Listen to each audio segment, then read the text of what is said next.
Okay, so we'll get started and then other people can join as they do. So I'm Liz. I'm going to be hosting the webinar with some trainees and course staff. So welcome everyone. Thanks for coming. I'm going to be hosting it with Katie as well.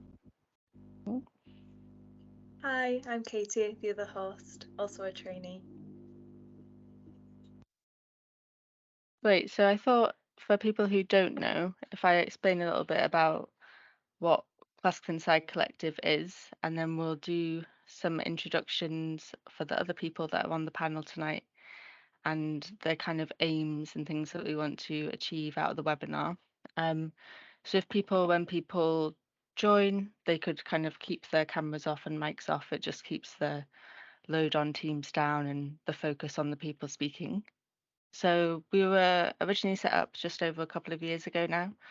So about early 2020, in recognition of some of the challenges faced by working class people in clinical psychology. And our overall aim is to try and tackle some of the barriers to inclusion and inequality that we see. And that might be to do with training or working in psychology professions or clinical psychology. A lot of what we talk about has been in relation to clinical psychology, but it does apply across psychological professions and other disciplines like law or medicine.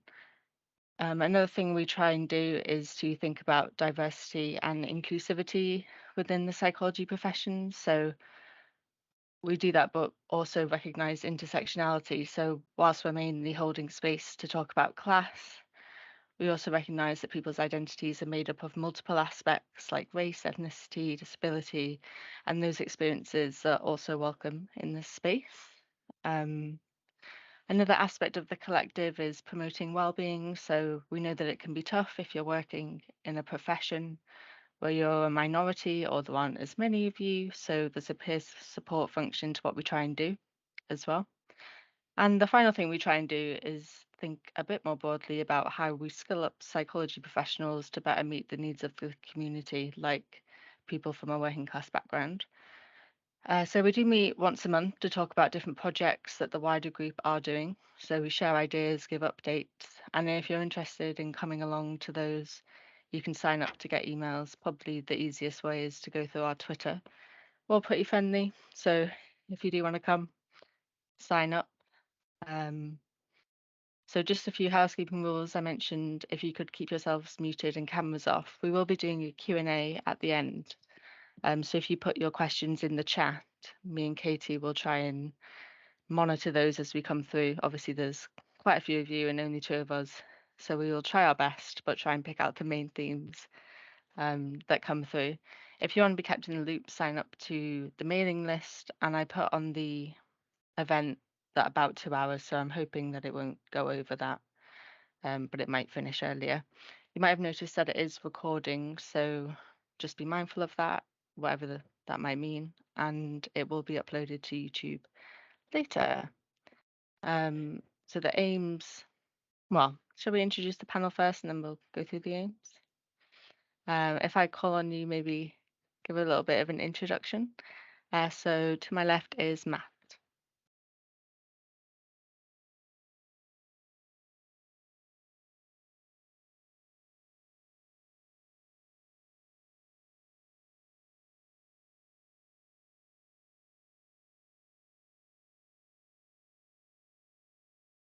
All right, Matt's on mute. Maybe we'll pause with Matt and go. Oh, there you go.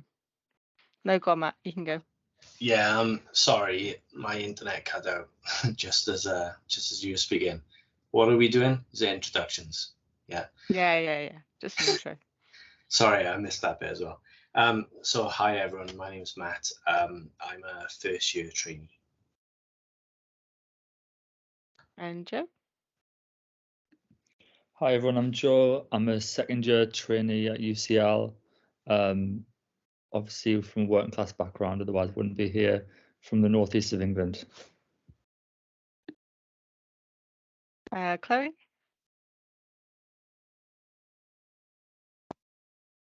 Hi, I'm Chloe. I'm a second year trainee. also from a working class background. I'm from around Sheffield way, sort of. Thanks, Chloe. Janice?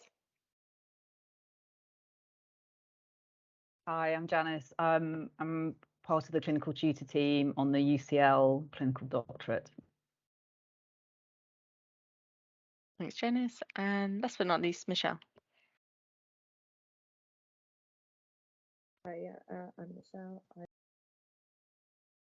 originally from Ireland, but been in the UK also from I can't, was it just me that, did anyone else is cut out for No, Michelle? yeah. Can you hear You me? could or you couldn't hear. Can you hear me now? Okay. So yeah, sorry, I'm Michelle. A first year trainee. I just said that I was originally from Ireland, but been in the UK for quite a long time now, for about 10 years.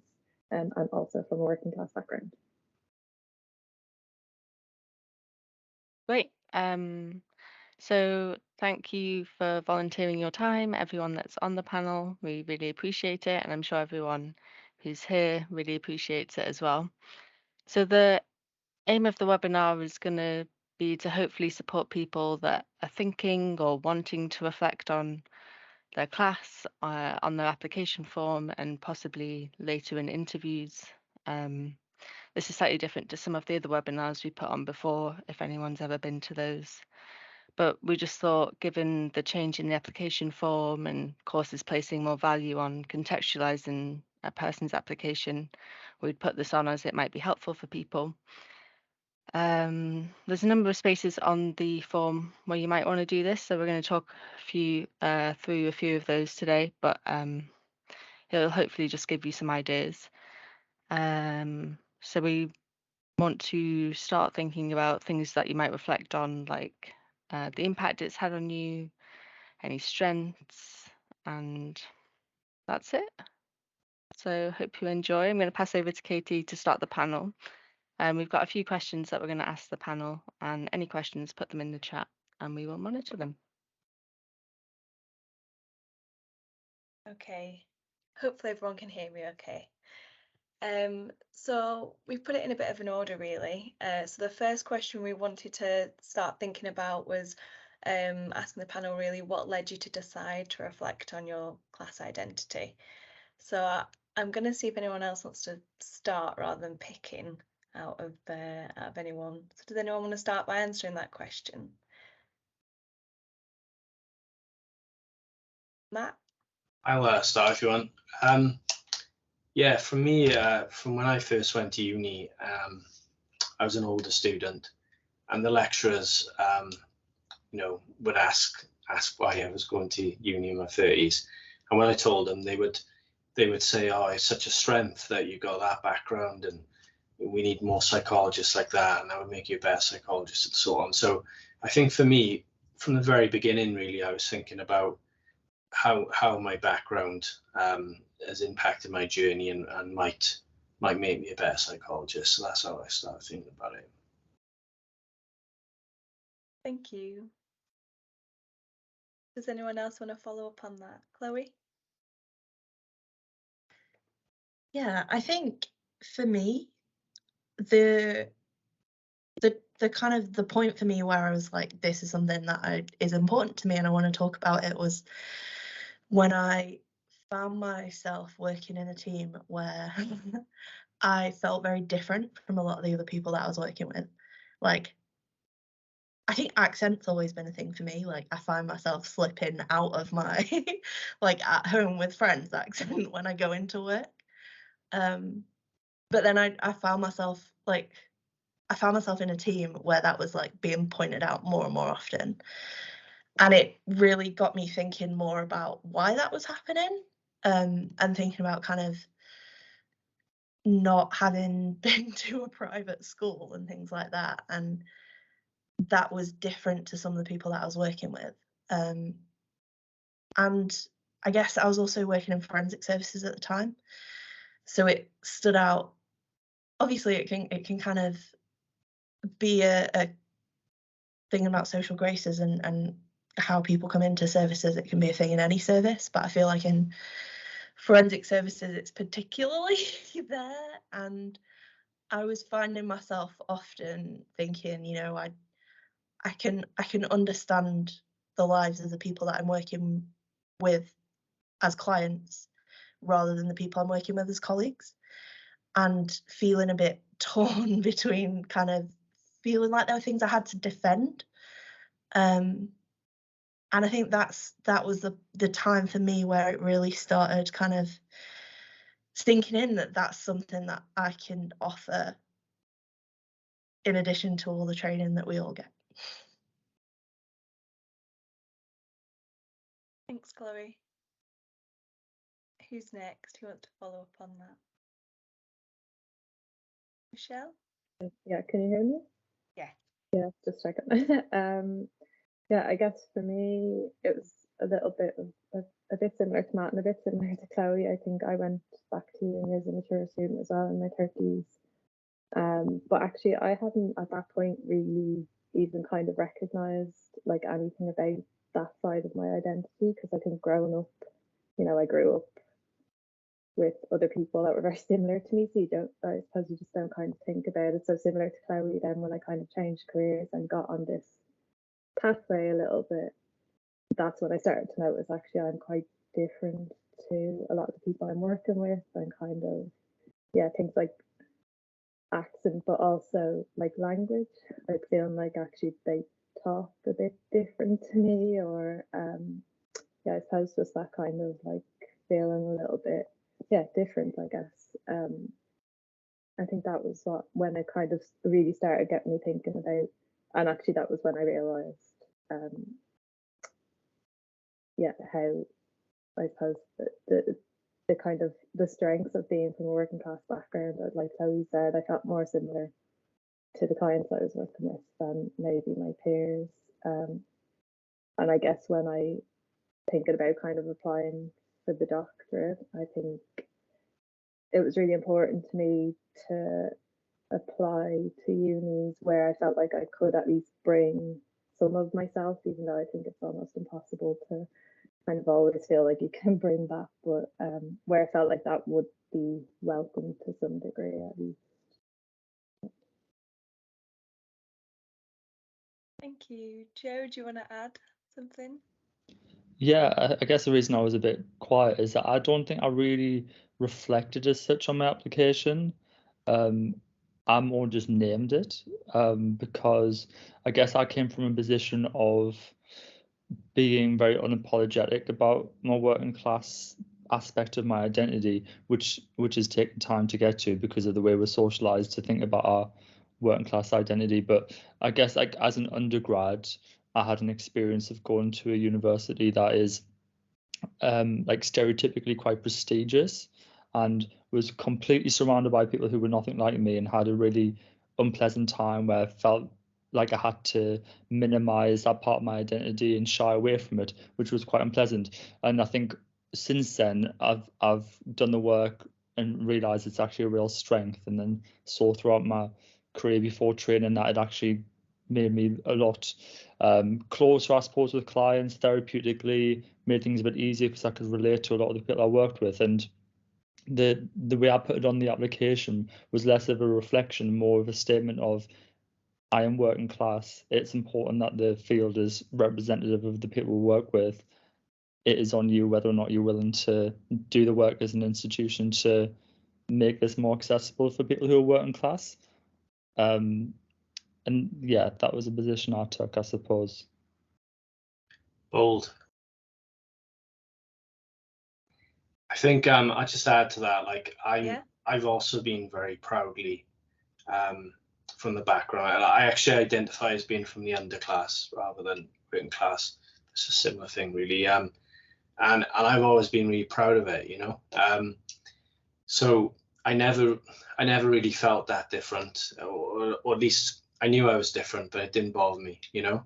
And I'd always had an interest in politics and activism and things like that, you know. So I was always kind of thinking about class and thinking about my journey.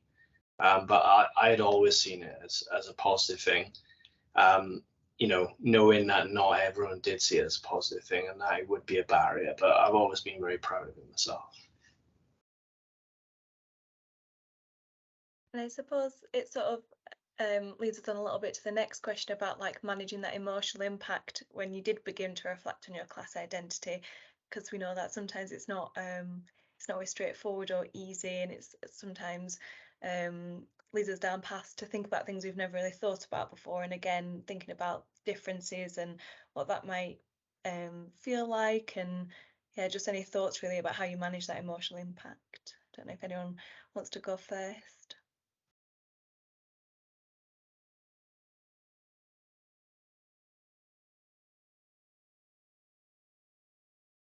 Sorry?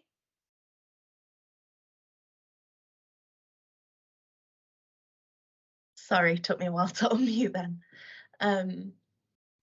I think for me, like the main thing it brought up was anger.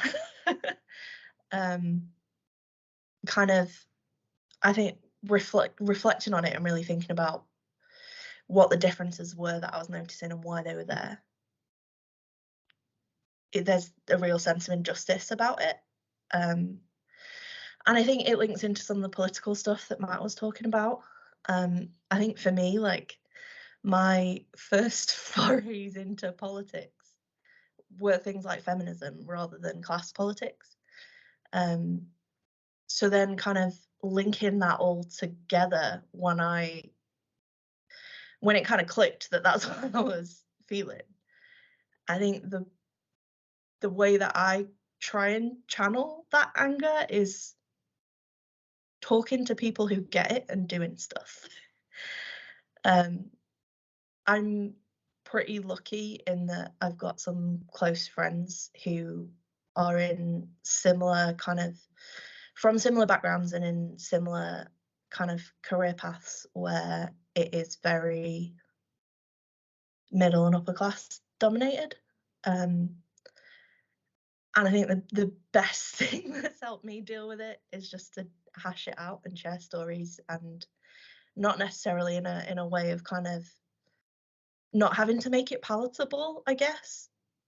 Because sharing, I do share stuff like that with supervisors and with colleagues, but it's you get a different reaction talking to someone who gets it than someone who is empathizing. So I think that's important for me. Thank you. So definitely about reaching out to people who get it, people that you can connect to and you feel safe to sort of say whatever it is that's on your mind, not having to sort of like tone anything down or make it palatable for the listener. Fab. And I can see some nods as well. This is a shared experience, and I was nodding along a lot as well. Yeah, I'd share that sentiment about anger, and for me, I've always been very angry about it. I consider my people to be oppressed, and I think it's a great injustice. And I certainly had to temper that a little bit throughout the application process, really.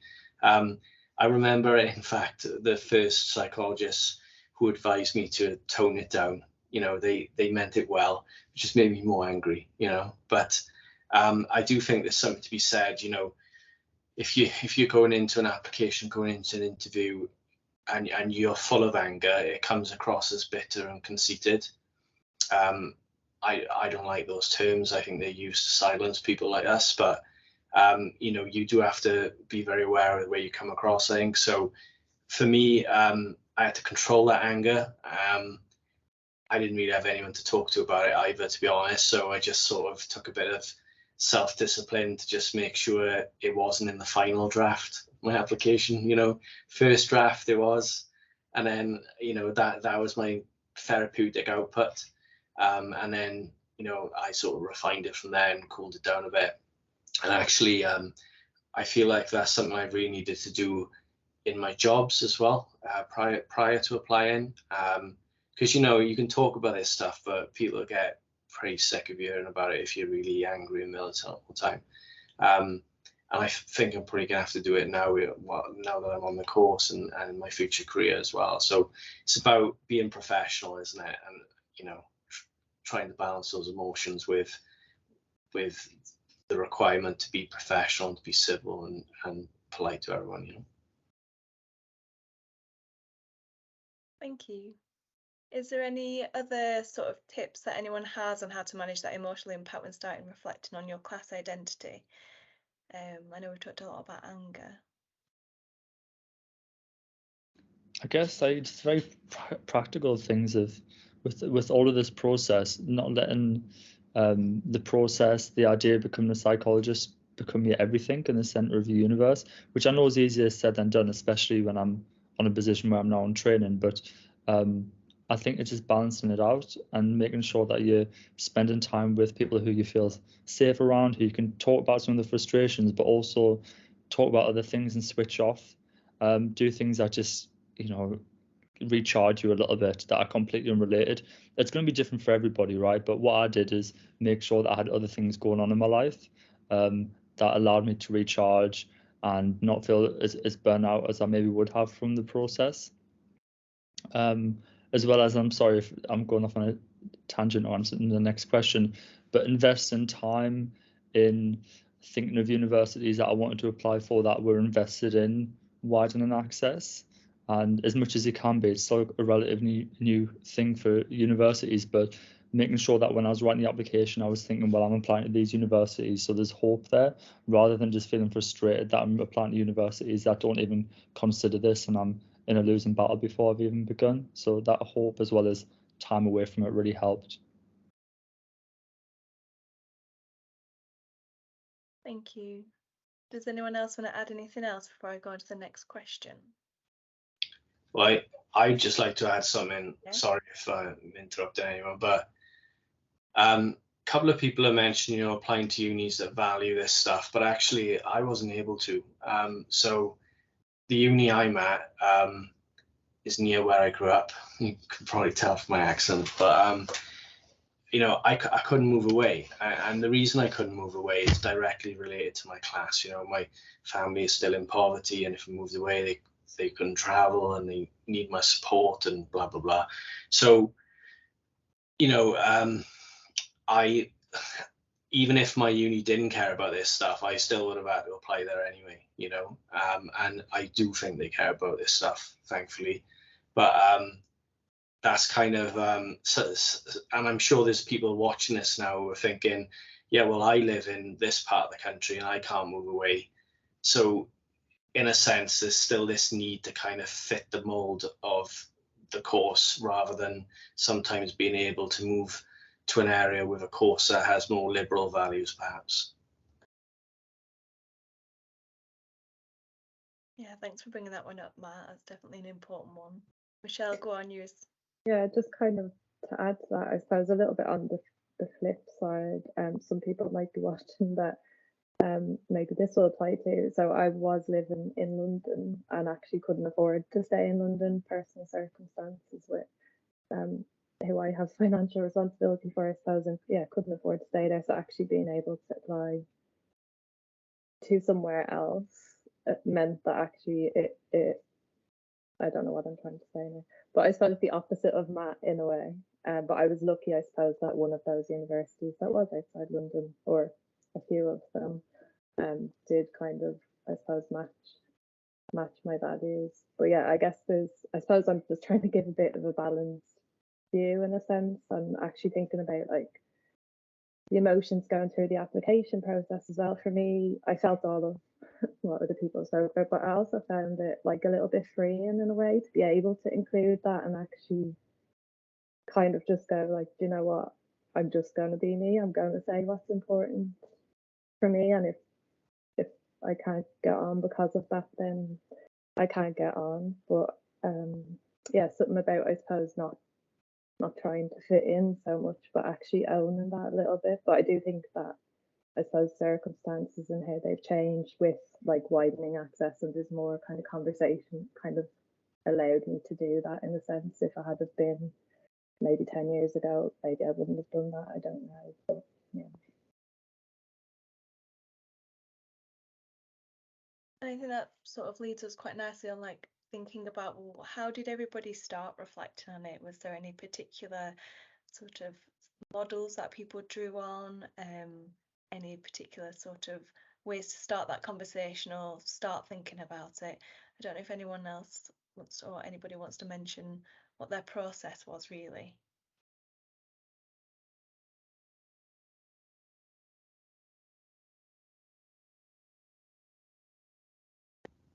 I'll go first again if you want.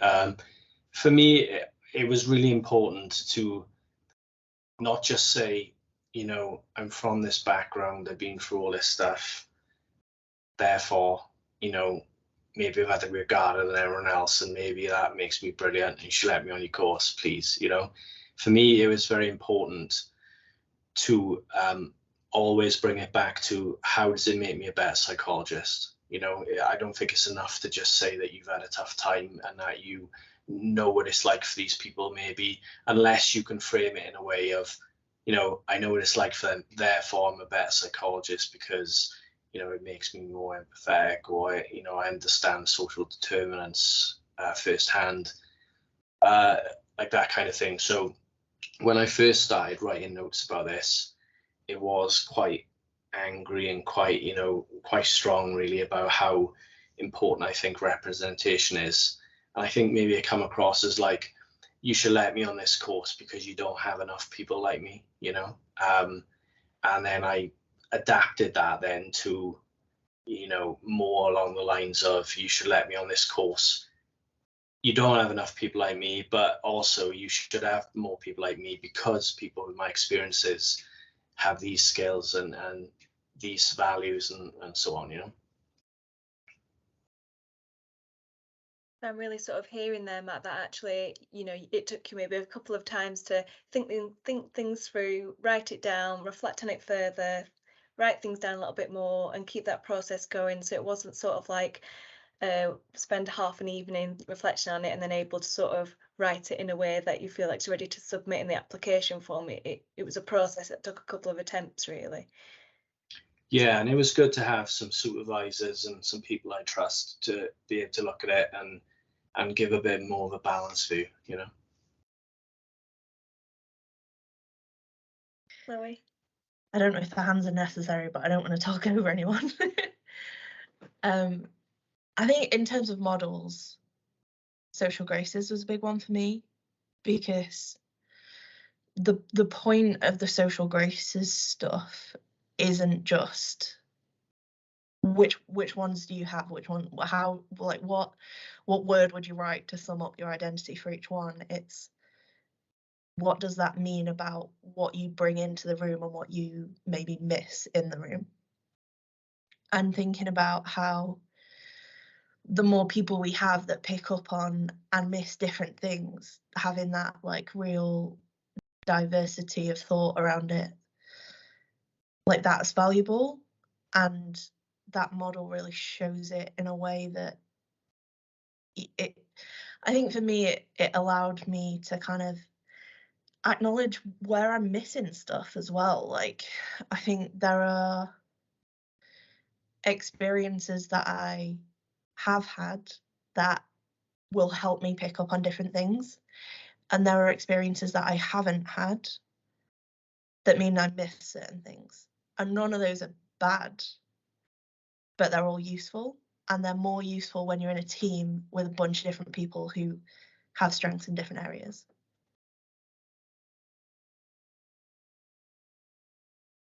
Are you able to say a little bit more about how you use the social graces model? So did you do something similar to Matt, where you sort of like used it, looked at some of the prompting questions, wrote things down, or was it in conversation, or was it with supervisors? How did you go about that? I was in a team with quite a few assistant psychologists when I was going through the application process, and we were kind of meeting to have like reflective spaces together to think about kind of just various models and kind of get yourself in that headspace in the run up to interviews. And I think the way that we used that at that point, I think it was prompted just by like a therapy account putting post about it on Instagram, and we kind of brought it in and talked about it together. And I think it gave a framework to a lot of the experiences that I was kind of feeling. Like I find it, I think because I've read so much about more like feminism, intersectionality type stuff, I found it quite comfortable to say like, this is who I am in that kind of lens, but not so easy to think about. And this is what I can bring that I can see that the people around me can't, because when we're having conversations about it, they're not bringing it. I don't know if that answered your question. Yeah, it does. And I think, you know, it's about having that reflective space. So you did that through conversations with other people that were also in the world of sort of psychology. And I think, you know, sometimes like you can do it one-to-one with your supervisor, you can do it sort of on your own, but you can also do it like with peers as well. And sometimes a reflection happens more in conversations than maybe sometimes it just with like just internal thinking about it. I suppose that's what I was just wondering about. So yeah, you did answer that. Thanks. Does anyone else want to add anything to the process of reflecting on your class identity?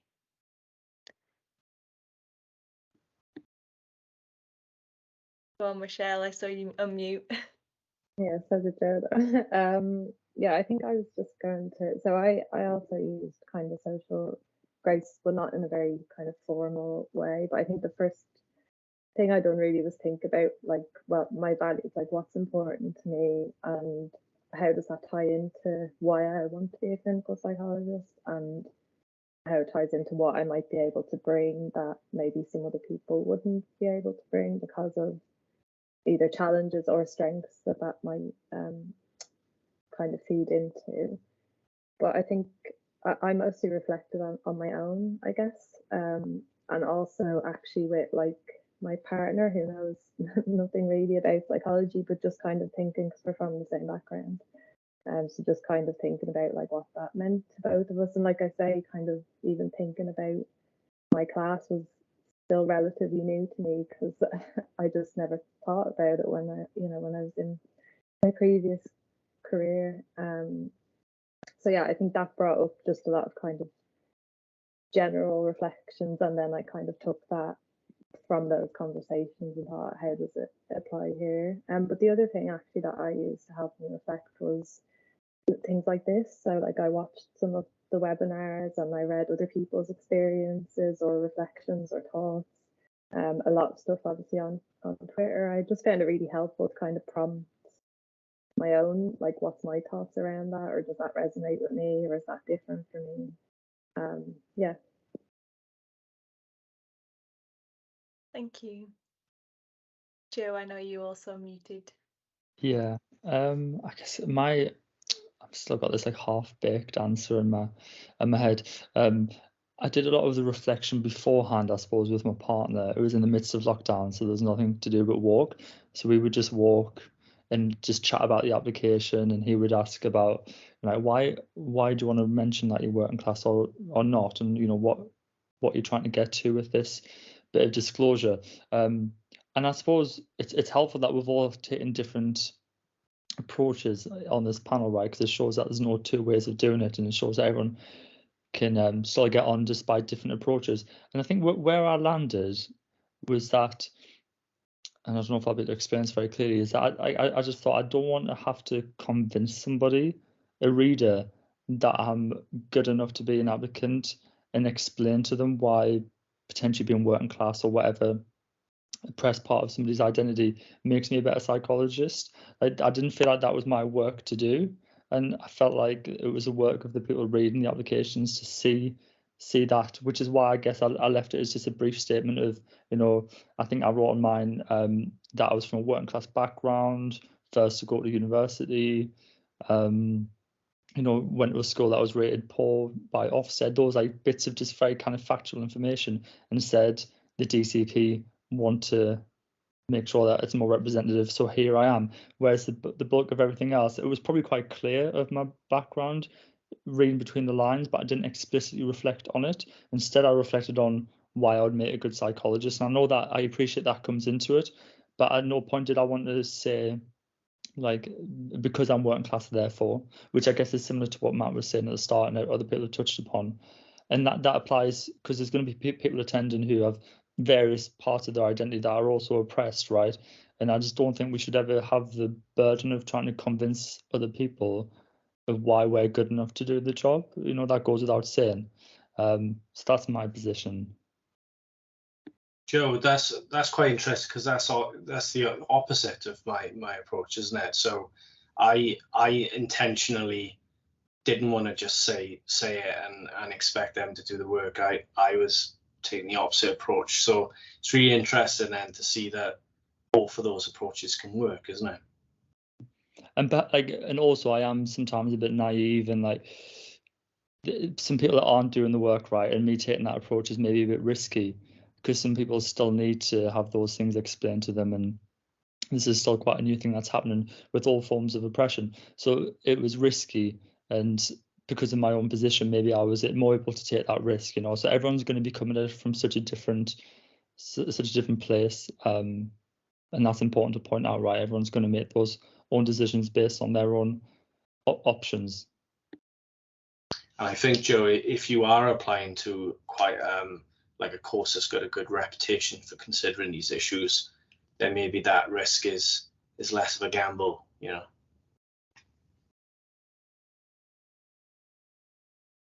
Thank you. Does anyone else want to add anything in sort of like tips or guidance on how to start reflecting on class identity? So I know we've mentioned a couple of models there, and the value in conversations. I was gonna say, Janice, do you have anything that you want to mention from a course perspective? But I feel like I might be putting you on the spot, and if it's a no, that's also okay, because we've got other questions to go through. I just wanted to say it's been really interesting to hear the different ways that the panel have approached it, especially because you are all holding training places at the moment, and I guess that would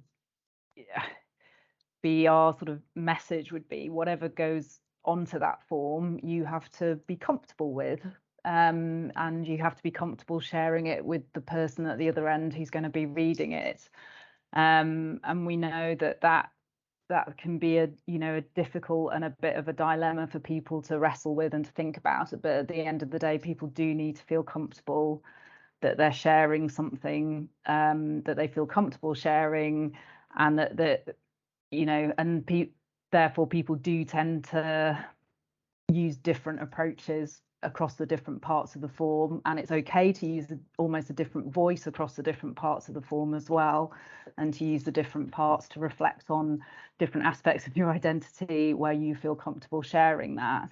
I think it's also worth thinking about a little bit about who reads it at the other end, and we're very aware that you don't know who that's going to be. And even within an institution like UCL, the people looking at those forms aren't a homogeneous blob. We all come at it from slightly different perspectives, and of course that very much varies across institutions as well.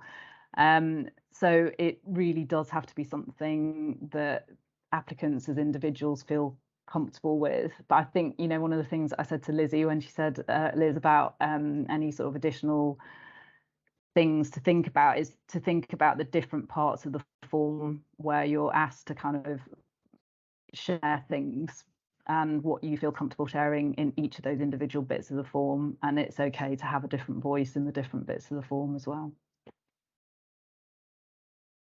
Thank you, Janice. Before I hand just over to Liz, because we're going to talk a little bit more about actually the application form, the different parts of it, does anyone else want to mention something? I think, Michelle, you just unmuted. We'll probably do it in the next part. Oh, you do it in the next part, okay. Is there anything else that anyone wants to mention in terms of the process of reflecting on your class identity? No, I'm going to hand over to Liz. Liz is going to do the next couple of questions. And if anyone who's sat there listening to the webinar has any questions in your mind that haven't been answered yet, do put them in the chat, because we're going to sort of collate them at the end and ask sort of everybody in the panel. So yeah, Liz. Thanks, Katie. We've kind of touched a bit on this before, more broadly in when you're writing your application, the language that you used and stuff like that. But I wondered if anyone had any more to add in how you reflected on it on the application form. So thinking about the language that you used, thinking about strengths-based reflection, etc. Because it's a new way of writing, I think, for a lot of people, this reflection, and there isn't a lot of guidance out there for how to maybe start doing that and stuff. So have you got any tips for people? I was just going to say, just as Janice kind of said about kind of using a slightly different voice in different parts of the forms, is that feels like exactly kind of what I done. I didn't know if that was right, because I guess in the first question, you know, you're not supposed to use like don't, you have to say do not, or you're not supposed to use abbreviations and all that kind of stuff. I suppose it's more academically written in a sense. But then in the bit about like whatever it is, personal interests and hobbies, like I very consciously wrote that how I would just talk to my friend or my mum or my dad or whatever. And yeah, I remember kind of reading that over my application before submitting it and go, like, does that sound like two different people then? I wasn't sure how that would be kind of received, but I don't know, it just felt like the right thing to do, I guess, because that it just felt like that was part of the form where I can just, yeah, use the language that I would use in everyday life, I guess. And I was really glad I done that actually, because when I got my partner to read it, it was like, that's the bit that really sounds like you. And I did want the courses, whoever reads it, to kind of, I suppose, get a sense of who I am underneath all of the other stuff. So yeah. Thanks, Michelle. It sounds like you thought about, you know, what the different sections were and how you could kind of maximize those tiny character counts that everybody has. Does anyone else have anything to add about the language or anything like that on the form? Matt? Yeah, so I really struggled with the character count. That was such a big thing. Where Michelle just said that you're not supposed to use abbreviation stuff, I did all that.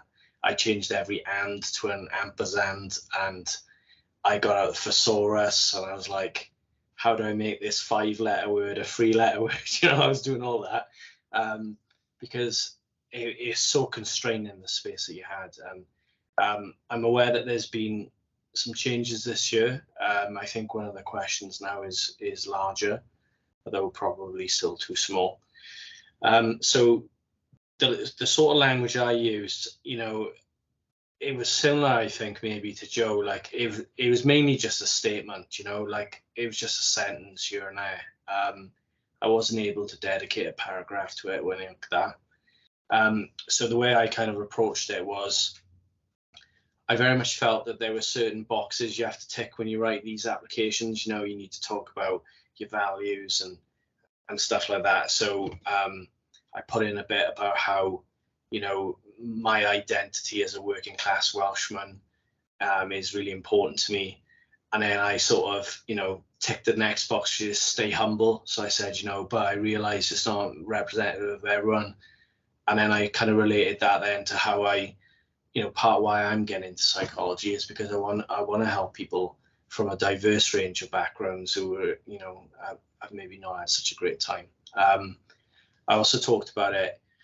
There was a question about what you hope to get out of training, you know. So again, it was like a similar thing where I said, you know, I've got these experiences, but what I hope to get out of training is to be exposed to other experiences and other groups that I'm less familiar with.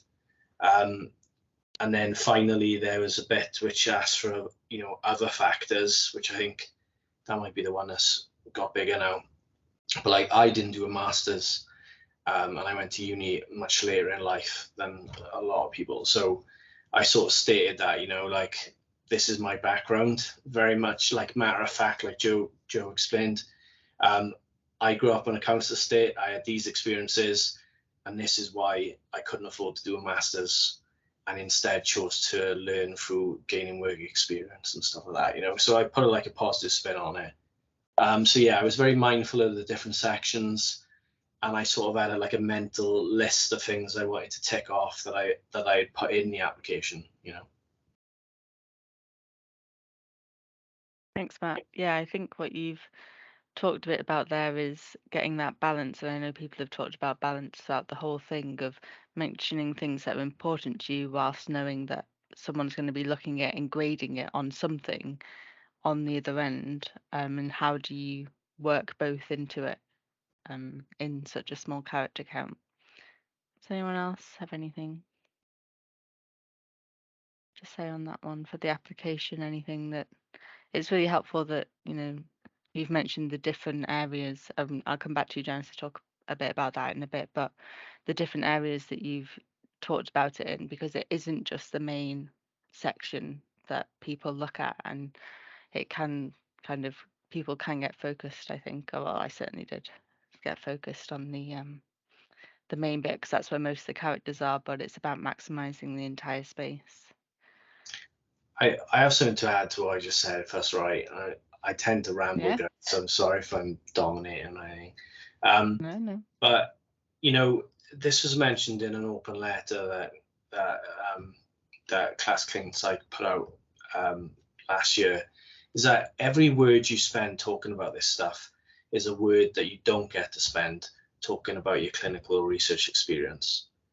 And my opinion, and I might be wrong, I'd be really interested in Janice's view, is that courses, they value this diversity stuff, but they need people who are experienced clinicians and got research skills and stuff, so you don't want to leave that stuff out. So for me, I really had to constrain how much I wrote because I wanted to talk about those conventional skills, and in a way I feel like, if a course had to choose between someone who had research skills or someone who's working class, I think they choose the research skills. At least that's my view. So, I spent more time talking about them, and I was very mindful of the proportions that I dedicated to these things. Thanks, Matt. Chloe, I can see that you're muted. Yeah, I think I was very intentional about how I talked about it in the main section of the application. And like Matt was saying, I was really worried about writing about my identity in that section and tried to talk more about kind of the kind of practitioner I want to be, weaving in some of the stuff around like power and privilege, and hoped that would give enough for context overall with the other sections of the form to kind of see how it came together. I talked more about it in the like additional factors section and talked about like working through school and stuff like that, and how that, like what positive attributes that brought me. Like the decon is spinning a hell of a lot of plates and having those experiences, maybe my A-level grades weren't as great, but those ways you have to kind of split yourself to get everything done, I've practiced that and I know I can do it.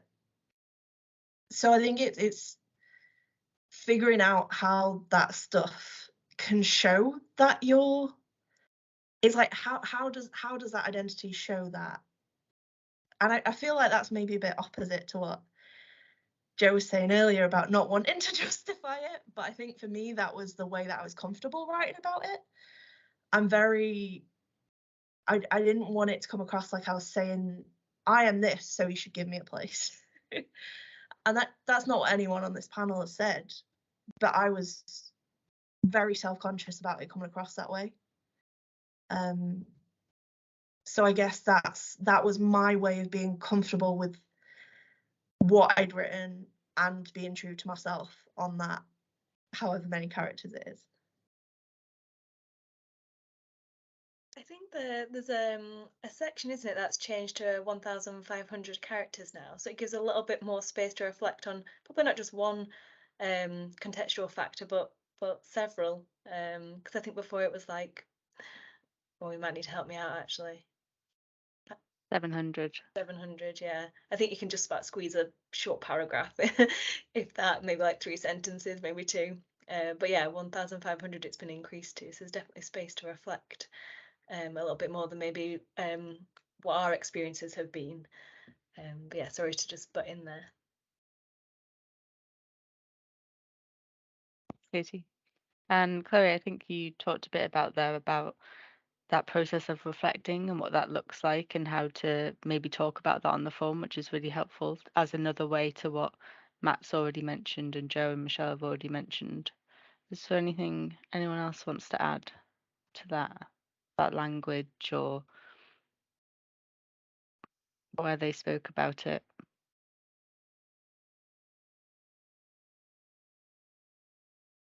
I don't know, Janice, I was going to ask you the ones at the end, but would it be helpful for you to come in here or do you want more time to think? I don't know. Was there something specific about language or? I think just thinking about the different areas of the form, and I don't know, from what people have said tonight, it sounds like some people have thought of it almost as telling a story through the sections or trying to link it together and maybe how it's read as a course, like, because it's all feels quite ambiguous, I suppose, when you're applying, like, how is this interpreted? And I don't know what you can say on that, but. Well, I guess as I said before, it's quite hard to talk about how things are interpreted as a course because, there just are, well, there are differences within the course in terms of the people reading the forms, but also between the courses as well. So it feels a little bit hard to give a kind of a single viewpoint on this, but all the sections are there, all the sections are read. Definitely at UCL, those forms are read by at least 2 people. So it's never one person's viewpoint on what they've read, one person's interpretation, and all that's there to try and make it as fair as possible, as as fair as we possibly can. And of course, UCL's now is still one of the biggest courses, but also we attract the most numbers of applicants as well. But we're still really concerned that we give the forms as much attention as they deserve because we know, partly because all of us have been through it, how much thought and time and effort goes into these things and goes into thinking about what people want to include, what maybe they don't want to include. So so we do try as hard as we possibly can to try and make sure that it's not just one person looking at somebody's form and going, nah, that there are some checks and balances in there, and so that the time that's spent thinking about these forms is respected at the other end of the process. But I think in terms of language, for me, some of it's not necessarily about the specific words that are used, but actually what is said. And I don't know if that sounds too much of a cliche, but I'm personally, I'm less kind of hooked up on the kind of using the kind of right jargon or the right kind of language, but it is much more about what is actually being said and what's behind that piece of language. I was even thinking about, we use that word reflect all the time, don't we? And what we're talking about when we're talking about reflecting is just thinking about something, but we call it reflecting. And I wonder if there's some people on the webinar that are going, oh gosh, can I reflect? What does reflecting mean? But at the end of the day, we're talking about just thinking something through, aren't we? So but as I say, it's a little bit tricky to talk about language because of the massive variety across the courses and even within the courses and the people reading it. But did just want to reassure people that we do put checks and balances in there so that your form isn't, people's forms aren't just assessed by one person. So whatever they might bring in to reading the form, that's that's not just what happens. They're all read by at least 2 people. Thanks, Janice. I think that can just be reassuring to hear for other people. So thanks for that. If we wanted to think about interviews now, how you reflected on it in your interviews, because I guess they're actually quite different to the application form, or they can be. And some of you might have only spoken about it on your application, or some of you might have spoken it in both. But maybe how you did use it in interviews, if you did. Anyone want to go first? Yeah, I mean, in my interviews, I find it really hard to tease, like to isolate being working class with other things, and like with politics and everything that comes with it.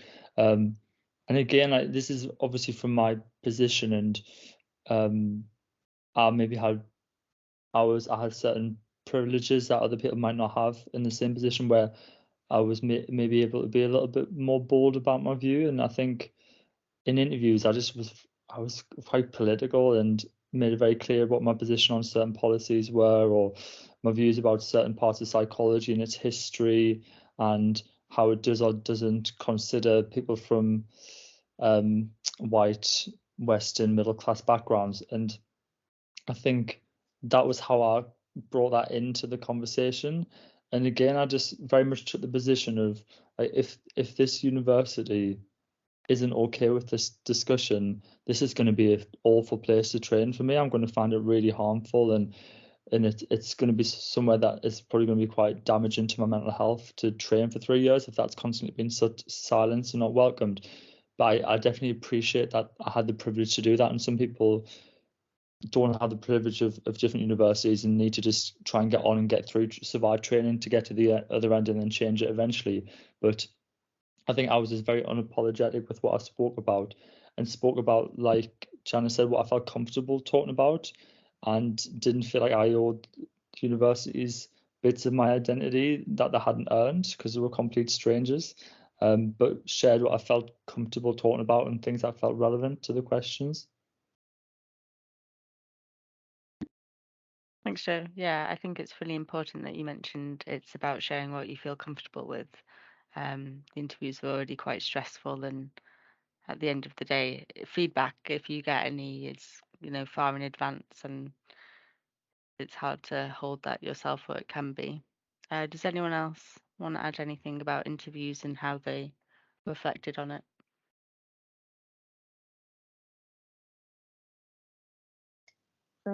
Michelle? Yeah. So I guess I'm just trying to kind of think back a little bit, because I had a few interviews. I was very lucky to get a few interviews in the UK, and also a couple in Ireland. So I had like lots of kind of, I suppose, chances in a sense. But actually, I think, like Joe was saying, it is quite difficult to kind of explicitly in some interviews bring that up. So I guess there's something about trying to weave in.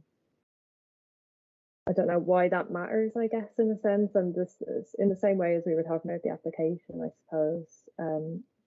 So trying to weave it into answers, I think for me, it was about kind of showing areas that I was passionate about. So I don't know, I'm trying to think of an example. Like, for instance, if it was something about research, you could bring it in there. And then I think some unis are better at kind of explicitly asking, or maybe indirectly asking, but giving you a real opportunity to kind of reflect on your identity. And yeah, I was lucky, I guess the uni that I am at did kind of ask something where I was able to really spend like a good 5 minutes kind of thinking about that, exploring it, and kind of making it relevant, I suppose, to what they had asked. Yeah, I think it's quite difficult in interviews. I think I had interviewed the year before as well, so I think I had a better kind of grasp of how I could do it the second time around. And it's really hard, I suppose, yeah, until you're there, it's really hard to kind of prepare, I suppose, in a sense.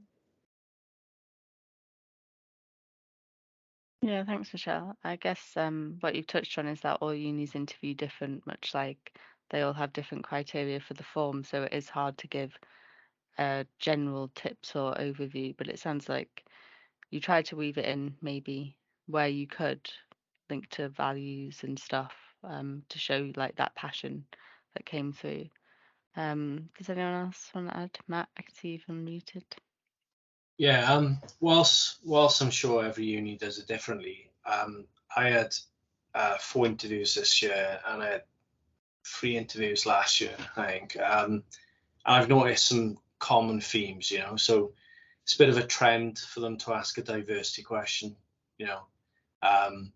and that for me anyway, in my interviews, was a good opportunity to talk about my background, even if the question, like, to be honest, I think I think the question was always about like some kind of issue to do with race or ethnicity, but I was still able to relate that to my experience of disadvantage.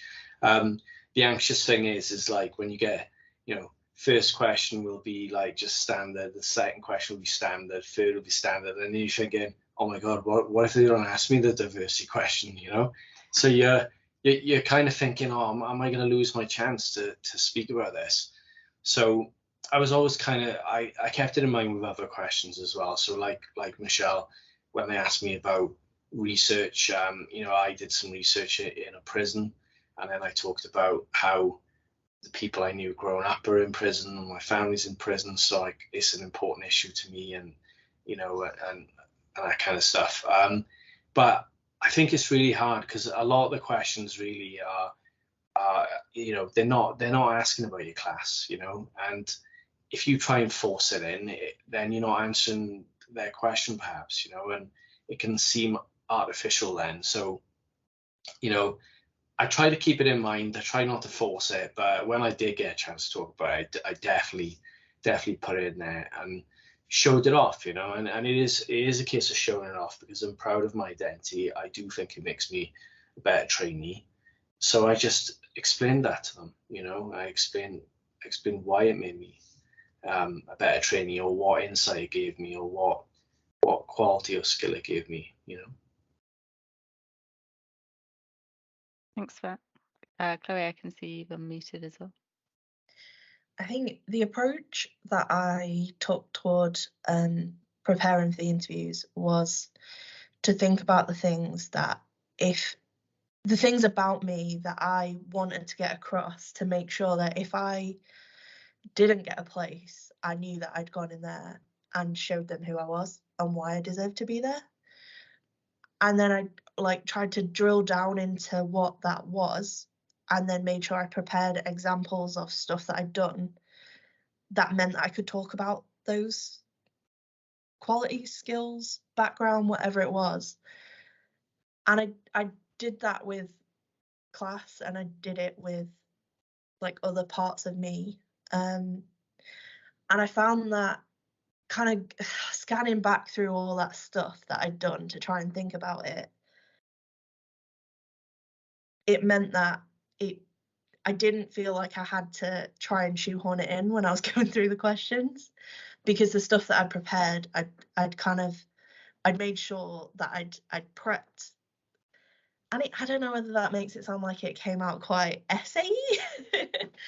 It was very much like, I worked with this person doing this piece of work, these were the challenges, and this is what I brought to it that either helped or hindered it.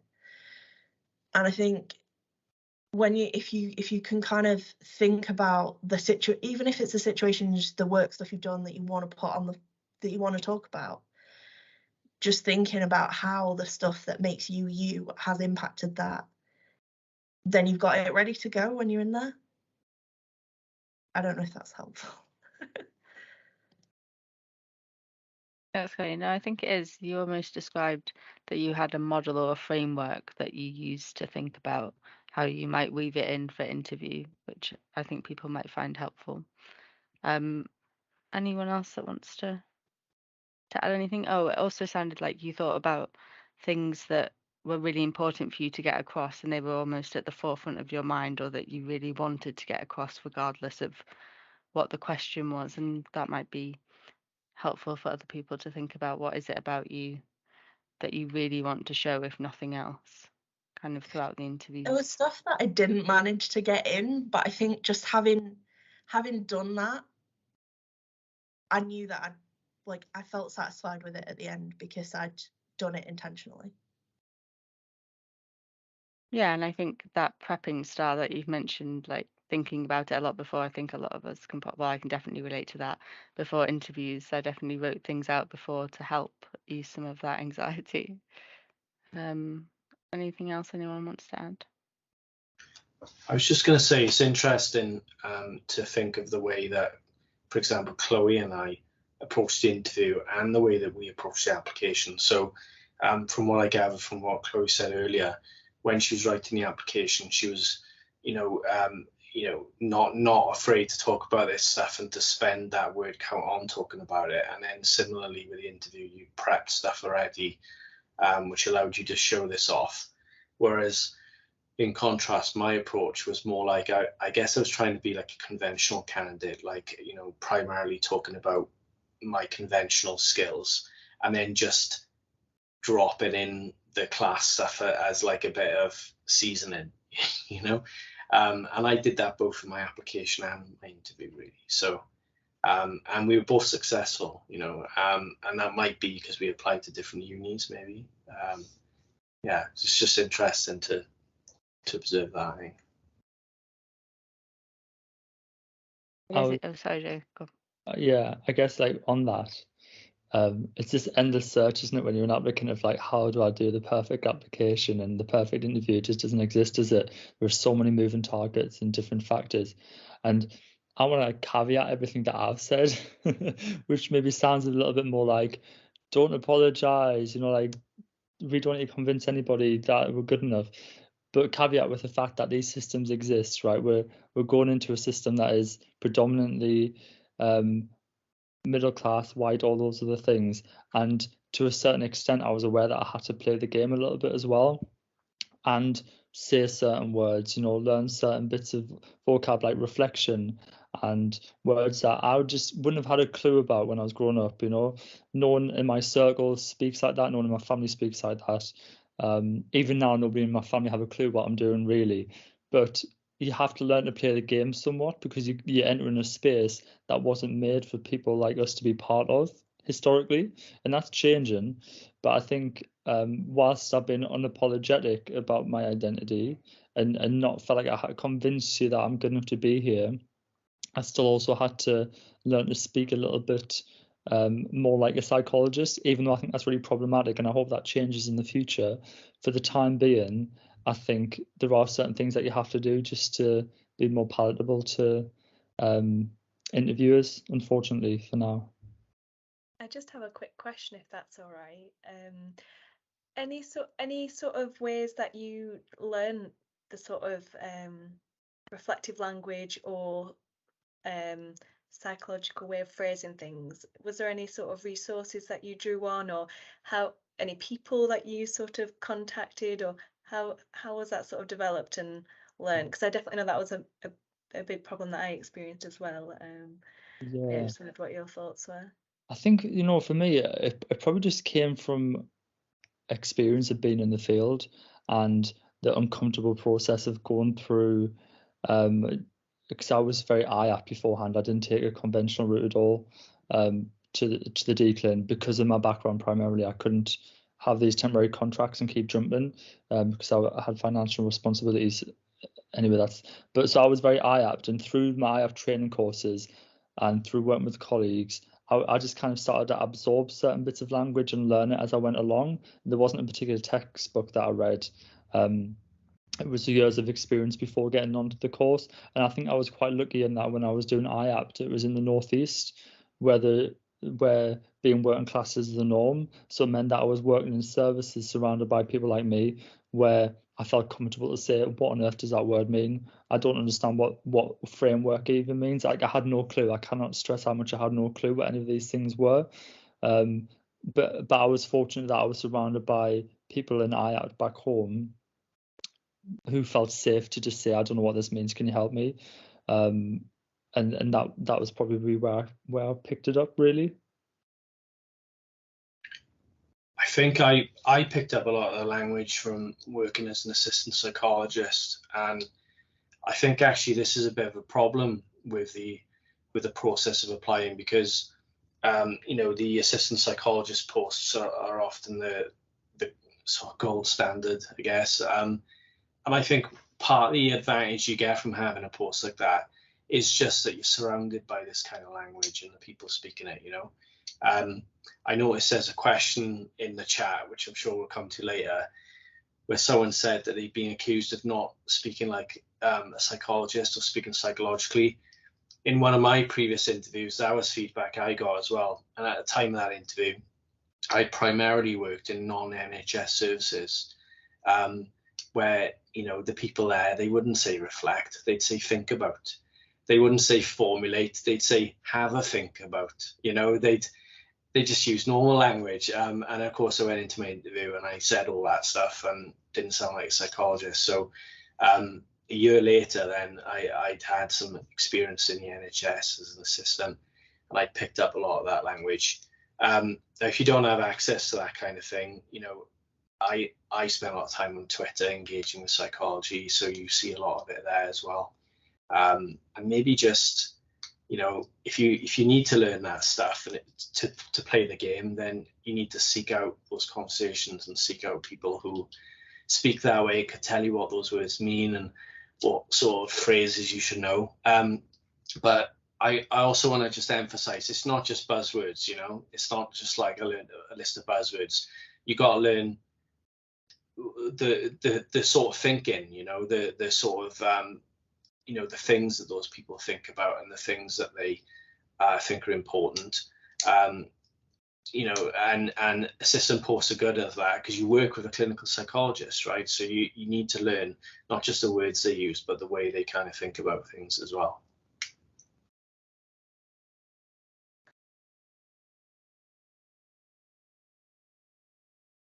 Thanks, Matt.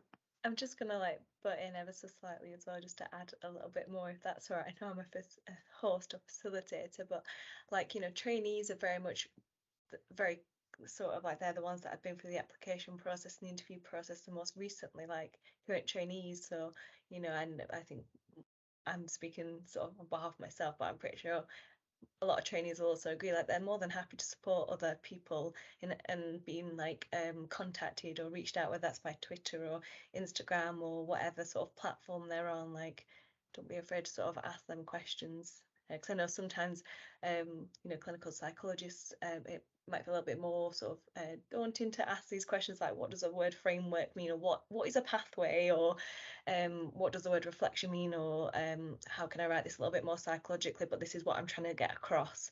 You know, these are all things that you can ask sort of trainees that are sort of out there in the social media world. Yeah, just thought I wanted to mention that.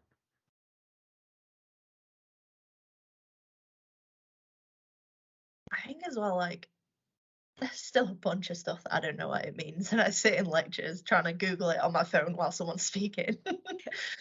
I don't think it really entirely goes away. But I do think it's like,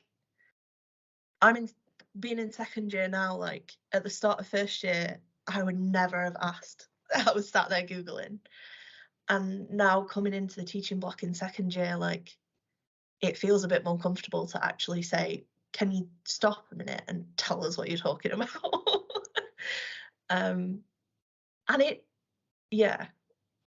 it's uncomfortable, but on social media, like, it's okay to ask that, like you were saying, like, stop the conversation and ask, because we've a lot of us from similar backgrounds have been in that position, and nobody's going to be kind of, oh, why don't they know that yet?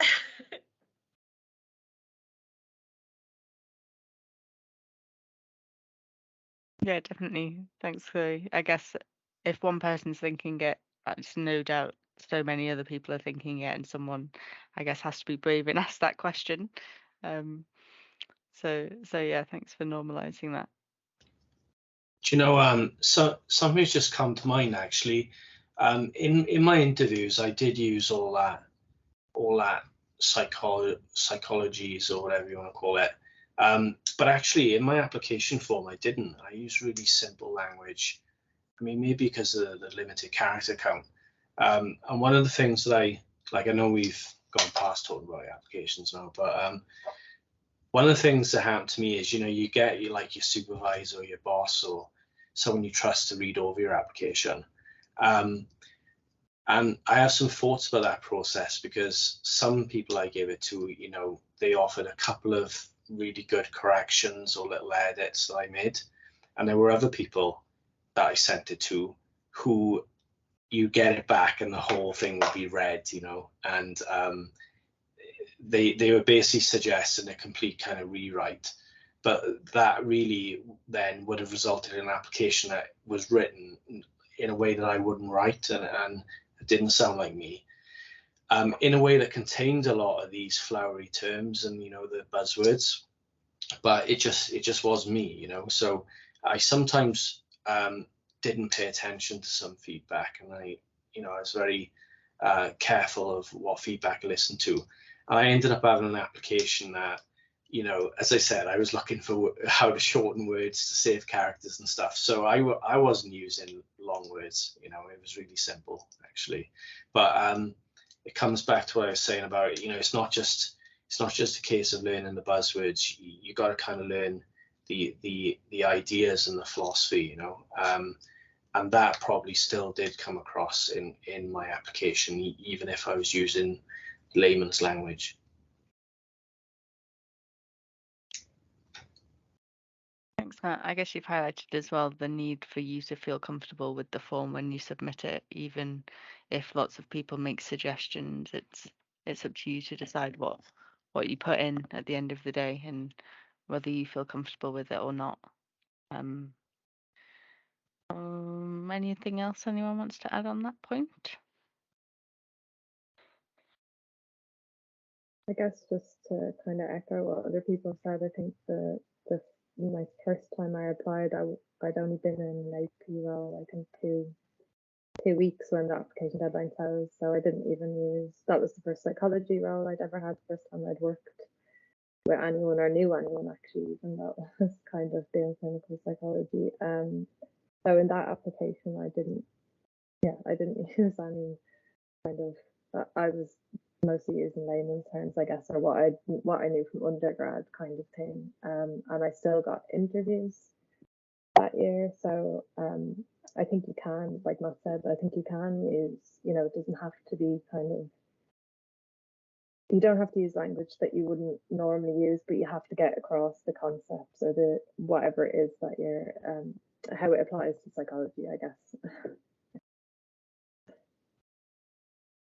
Thanks, Michelle. Yeah, that's really helpful to add as well. Any more stuff anyone wants to add before we go on? I guess the next one I was thinking, Janice, if you could have a think, was maybe any tips that you would add above and beyond what everyone said about interweaving, being able to talk about things like class when there maybe isn't that diversity question. Because yeah. I think it is just worth pointing out again that, you know, all the interviews across the courses are all very different, and I would suggest that, well, there's probably no such thing as a typical interview, but the UCL one, I don't know, maybe Joe would agree with this, probably isn't the world's most personally reflective interview. Is that fair to say, Joe? And I was also thinking about, you know, how completely understanding how nerve-wracking it is when you're coming up to doing those interviews and how many things you're trying to hold in mind all at the same time. And therefore, I guess my advice would be, if something comes, well, definitely for a UCL interview, if something comes through naturally where you want to talk about the impact of your class identity, perhaps in your response to thinking about the clinical vignette that's part of the UCL interview, you know, you might be asked what your response is to the person or what your emotional response is to the person, and if, you know, your class identity forms part of that response, and talk about it then. But I was just thinking, you know, you've got so many things to hold in mind, especially thinking about the UCL interview. I'd say if it's something that comes forth naturally and instinctively, to talk about it, but just thinking about how nerve-wracking those interviews are, and how, you know, all those things you're trying to hold in mind, that, you know, thinking about you know, how being kind to yourself in terms of not trying to bring absolutely everything into absolutely every question, or not kicking yourself if you get to the end and think you haven't had an opportunity to raise this, and that, you know, the interview is only part of the application process. You know, if you've talked about it on your form's still there, we still think about the form, and so on and so forth. So I guess that would be what I'd say. But as I say, the UCL interview is, you know, is potentially one where you might not automatically or naturally get those opportunities, being really honest about it. Is that fair, Joe, do you think? Yeah, I suppose that's maybe what's shaped some of my answers as well, of like because I had 3 interviews the year that I got on, and 2 out of the 3 were very similar. UCL and the London one were very similar, where there wasn't much space for that. And I brought it in where it felt relevant, but I think that's where my position is that, you know, as a bunch of working class people who are attending a webinar or speaking on the webinar, we are very valuable as psychologists and future psychologists, and we can bring that in as much as possible to our application where it feels relevant and meaningful. But the real onus is on these institutions to make it more accessible for people from our backgrounds to enter the profession. And we can talk about being working class until the cows come home, but unless people are willing to listen to that and actually think, what are we doing to make this more accessible, it's not going to change. Like, the feedback about not using psychological language is so elitist, and all of these things are going to continue to exist unless there's more people in psychology who are trying to change that. And I know it's just like a double-edged sword, but I guess essentially what I'm saying is that as long as people get to a position where you feel proud of your identity, which hopefully a lot of people already do, I had to do some work to change that relationship. That's kind of what we can do from our end. And then the other end is on the systems to change. And we've just got to try and safeguard ourselves through that process, knowing that there will be people who are disappointed. The process isn't perfect. Universities aren't perfect. And it's going to take a little while to change it all. But in the meantime, as long as we keep going at it and don't apologise for being working class, things will hopefully change.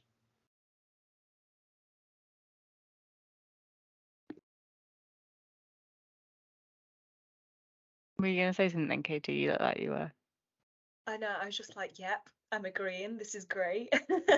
And I think, like, I was just thinking about when I was applying, this is exactly something I wish I heard, you know, to hold that pride of my identity a little bit more, and, you know, be able to have more space to reflect on them strengths. So yeah, it was really good to hear what you just said there, Joe. So I was just going, yes, that's what I was doing. Great. I think that's pretty much the end of the questions, unless I've missed any, Katie. That's all that we In had. the ones in the chat. The questions that we thought about before. Oh, Is yeah. there anything anyone else wants to add?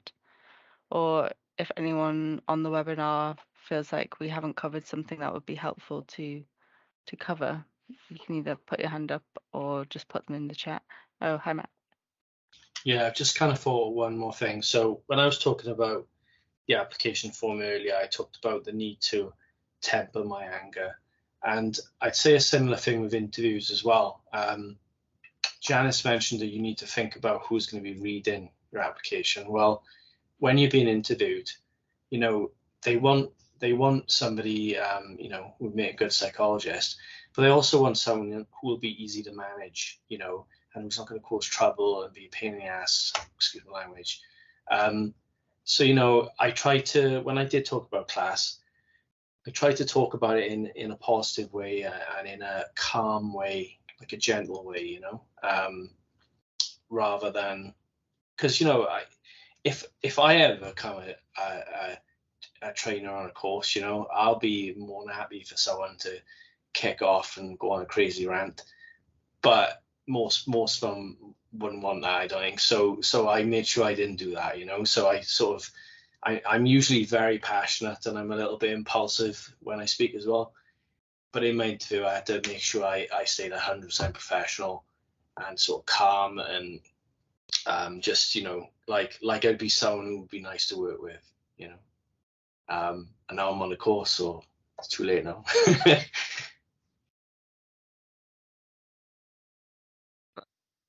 So, Yeah, I was just going to say, when Matt was talking, then it made me think about the way that I went into the interviews and I only had one.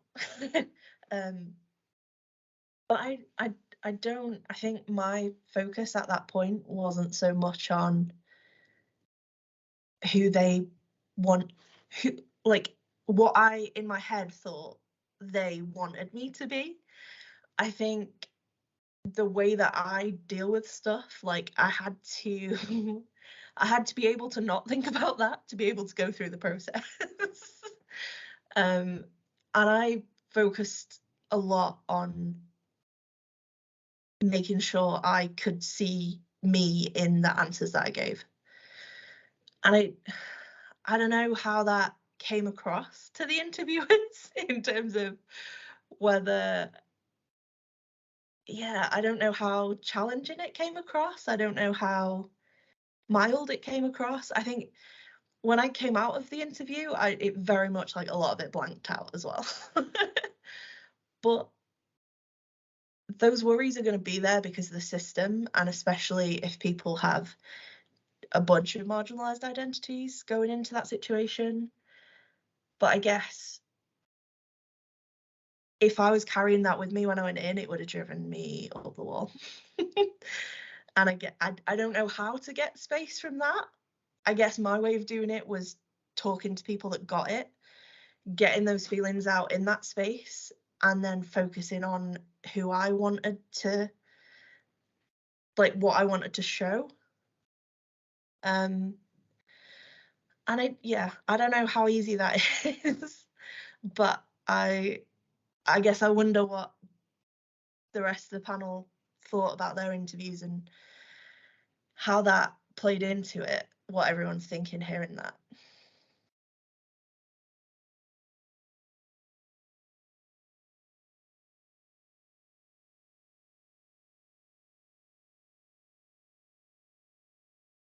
I think I was probably similar to you, Chloe, in that I think by the time I got to the interviews, I was just completely knackered. I was just so tired that actually I was just like, yeah, I guess trying to treat it just like any interview, like it's an interview for a job. And obviously, yes, you know, it's a really important interview and I really want a place. But yeah, I had to take some of the pressure off by just being like, I can just do what I can do. So I guess by that stage, I wasn't so conscious about either or. Like I just tried to do the best I could, I suppose. I wanted to get across me, and I think maybe that's where I'm, you know, I still don't feel like that's a separate, like my working class background. I'm very proud of where I came from, but I don't usually think my working class background. I just think how I grew up.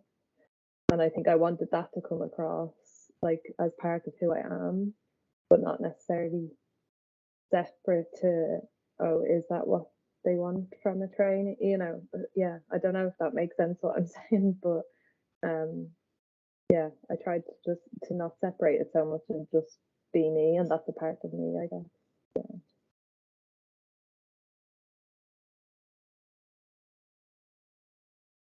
Thanks, Michelle. Shall we move on to some of the questions in the chat? Just aware of time, and some people have put some ones in there.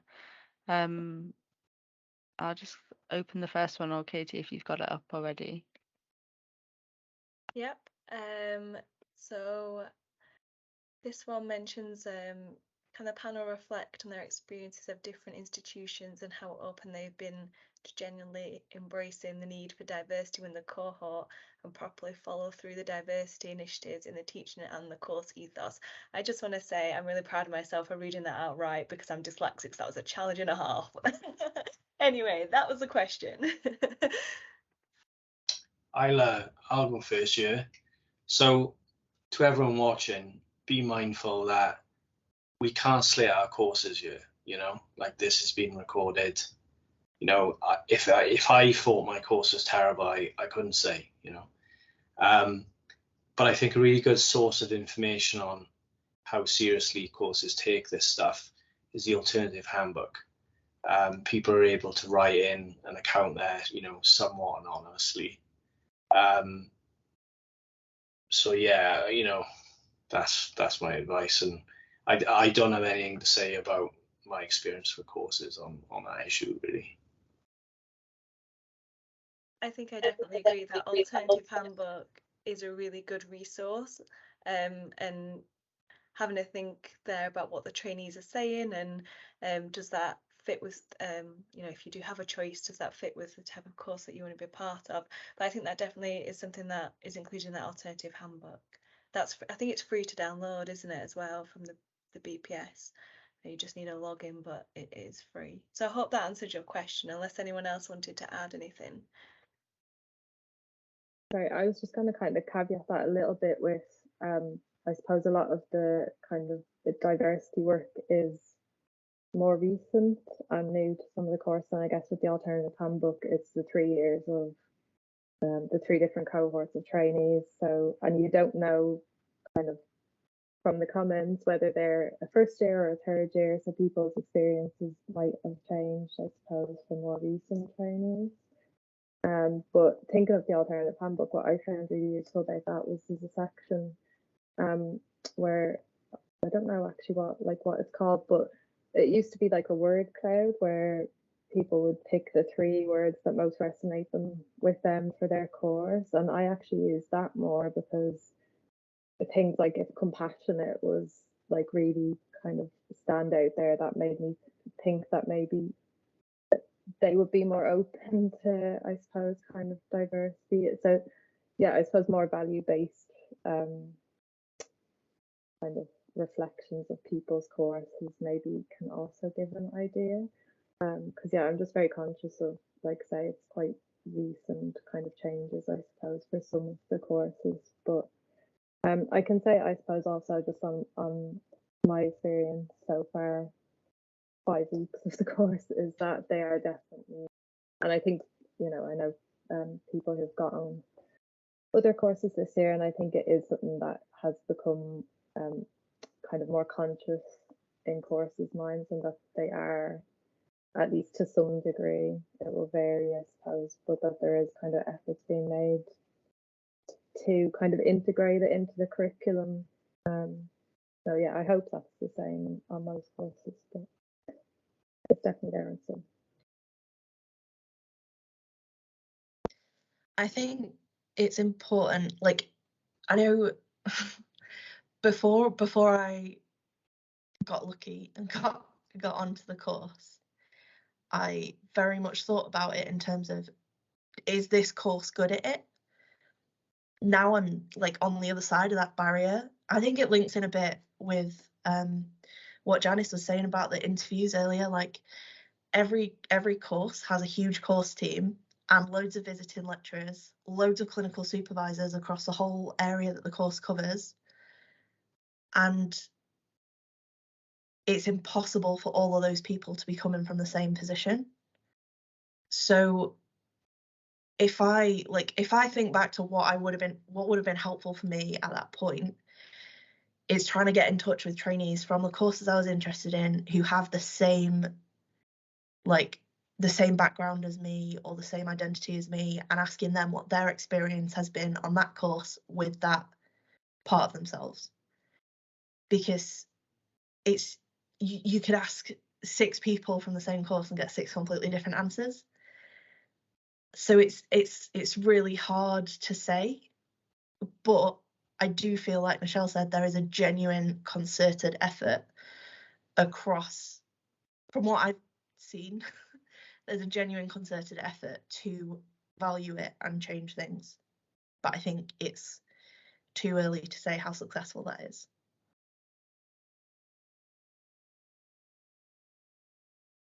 Thank you. I'm just going to read out the next question because I'm just aware of time as well.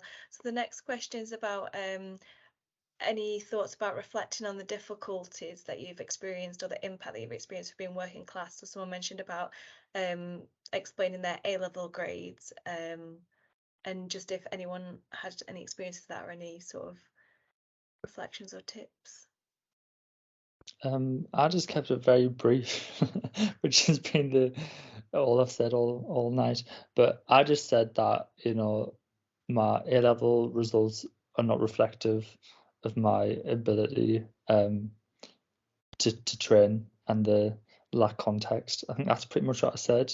Obviously, in the context of saying that it was a poorly rated school and other factors, I kind of just summed it up with saying these do not reflect my ability, and again thought they can take that or leave it.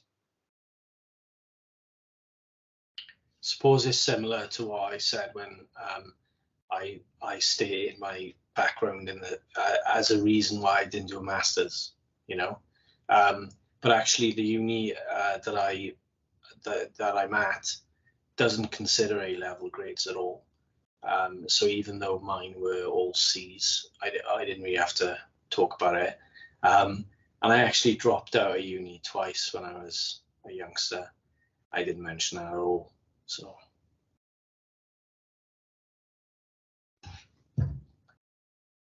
I was just going to say, yeah, I done A-level equivalent in Ireland, but got pretty bad grades, which was on my application in the whatever qualifications section, but I didn't mention it at all. I just there's plenty of other information on there if they can't deduce from that I'm capable of them. And actually, the uni that I was successful for does take A-level grades into account, but it's part of a kind of wider scoring criteria, so I still scored just the minimum, and that got me through, I suppose, to interview. So I think you've got to do, I suppose, similar to what people were saying before. It's what you feel comfortable with, and how much you feel that you need to explain it, or you don't, or you want to, or yeah.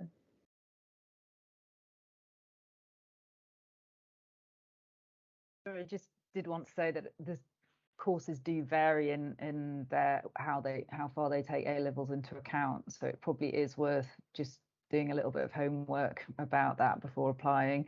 UCL doesn't, but I know some of the other courses do. In fact, there was an open letter on Twitter yesterday that I picked up. I think about the Oxford course and the point scoring system that they use that includes A-levels. So it is worth doing due diligence about what the courses take into consideration, and then deciding how far you want to talk about whether there might have been some factors that meant that your A-level grades didn't reflect your academic potential. So I would definitely recommend doing some homework on that in terms of the courses. Thank you. So the next question is about the psychological language, and I think we've talked about that, so I'm just going to skip over that. And there's a couple of questions about sort of degree class as well. And again, there's different criteria across different courses. So definitely, I know for me, I got a low 2-1s. That was a barrier for some courses, but not others, because other courses don't specify. But I suppose I wonder if that relates to the reflection that we've just had in terms of like use the space to reflect on it if it's part of their course criteria. Because I didn't talk about my low 2-1 that I got, just because I knew that they didn't take that into consideration in terms of like it wouldn't be something that I wouldn't be meeting, because they just wanted a 2-1 in general. I don't know if anyone else wants to mention anything about sort of degree class or. I'd just like to sort of acknowledge really and validate people's frustration with this, because if you are a person who's not able to move and your local university needs you to have a high 2-1 and you've got 2-2, then yeah, that's crap, isn't it? You know, and I don't think so. Personally, I don't think someone with 2-2 would make a bad psychologist necessarily. You know, if you're lucky enough to be able to be mobile a bit, you know, and apply for some other unis, then of course, then you have the privilege of being able to select ones that will accept your degree class. And I definitely think it's an issue, it's an equality issue, I think, because people are likely to achieve lower grades if they've got other challenges going on. I think it's changing a little bit, but yeah, it's definitely unfair, you know, and nothing's going to change that unfairness really. And it is rubbish, and I'm sorry if it affects you, you know, it is a legit thing.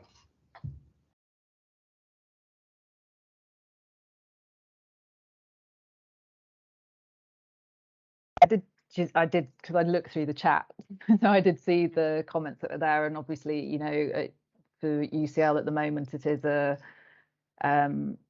requirement to have a 67, and I guess just to say that it's something that's under almost constant review, and it's something that we talk about a lot within the course about, you know, whether that's where it should be, whether we should change it.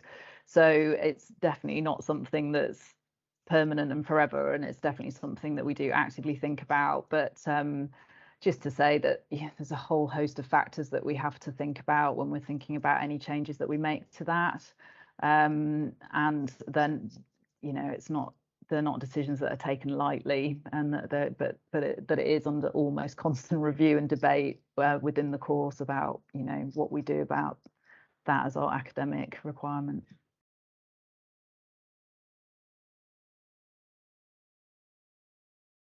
Thank you. I'm going to keep going with the questions. So any tips on how to deal with like the slow and disheartening process of the application? I think it also fits with the other question about how to deal with sort of the procrastination with trying to write the application, or any feelings of like overwhelm with everything and all the information that you're given. I see Chloe nodding. But yeah, just sort of like any thoughts really of how you manage this. I think for me, the way I managed it for a long time was to not even bother. So I guess I just want to validate that a bit. I spent a long time thinking that no clinical psychology course was going to want someone like me. And that led to a lot of years of starting application forms and not completing them, or filling out my work experience and then never writing the personal statement bit and not submitting it. And I think part of that as well was not wanting to spend 30, 40 quid on it and it not go anywhere. So I feel that, like, the procrastination with it, and I guess the situation that I ended up in, the first year that I went through with it, I got on the course. And looking back on that now, I think part of the reason that it was the first year that I applied was because I put it off so much. And I don't always think putting it off is a bad thing, because it meant that when I felt ready, that was when I stopped procrastinating. So I guess thinking about what the procrastination is for you, and moving forward with that in mind.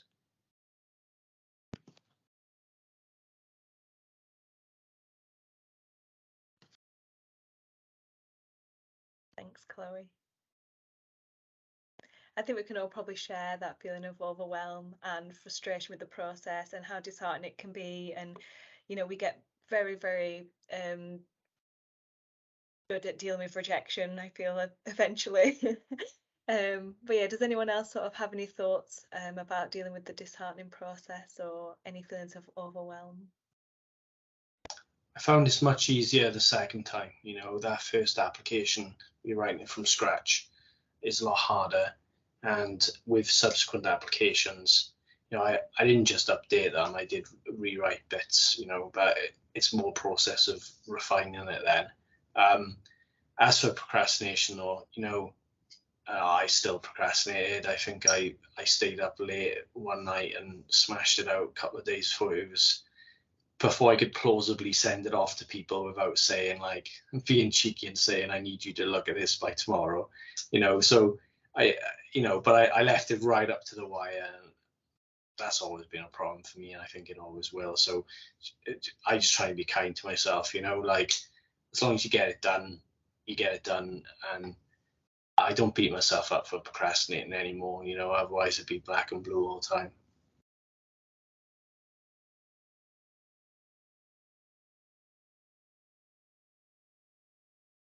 So the other two questions that are in the chat is one about managing interview anxieties, so you're able to speak coherently.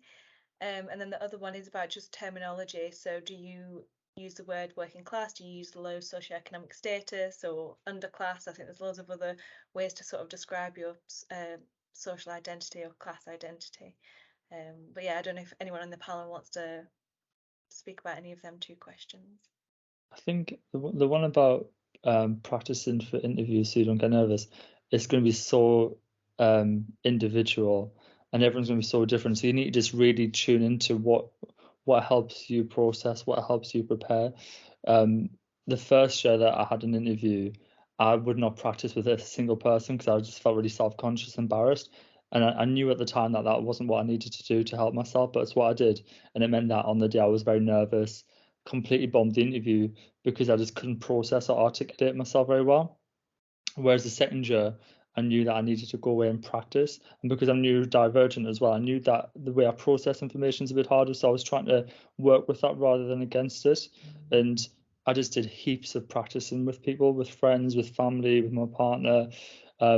I think people mentioned earlier as well, there's such a nice community on Twitter. I know Twitter's got lots of bad bits, but such a nice community on Twitter of people who are so keen to help with practice and stuff like that. So a few people really helped me with that process, so that by the time I got to the interview stage, I didn't feel nearly as self-conscious about answering questions. I felt a lot more able to think on the spot.